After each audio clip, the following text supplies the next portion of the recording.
करायचा आहे वाऱ्याचा सावकाश आवाज करायचा आणि तो शेवटच्या कृतीपर्यंत कंटिन्यू ठेवायचा।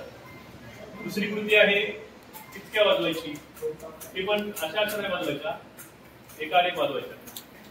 ही 2 नंबरची आहे। 3 नंबरची कृती आहे ती म्हणजे 2 बोटांनी टाळी वाजवायची आणि शेवटची कृती आहे दोन्ही हातांनी आपल्या मांड्यांवरती असा आवाज। आपण एकत्रित कृती केली तर कदाचित पाऊस पडण्याची शक्यता आहे। बघूया आपला प्रयोग यशस्वी होते का। चला सुरू करूया। पहिली कृती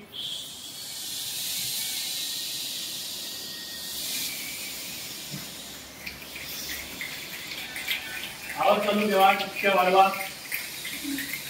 बघा टक टक टक टक थेंब पुढे पर्यंत लागलेले आहे। दुसरी कृती थोडासा पाऊस वाढलेला आहे।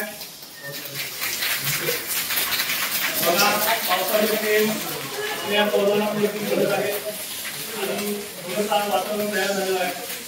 आता मात्र पावसाने जोरदार धारावी घेतलेली आहे आणि मुसळधार पाऊस पडायला सुरुवात झाली आहे।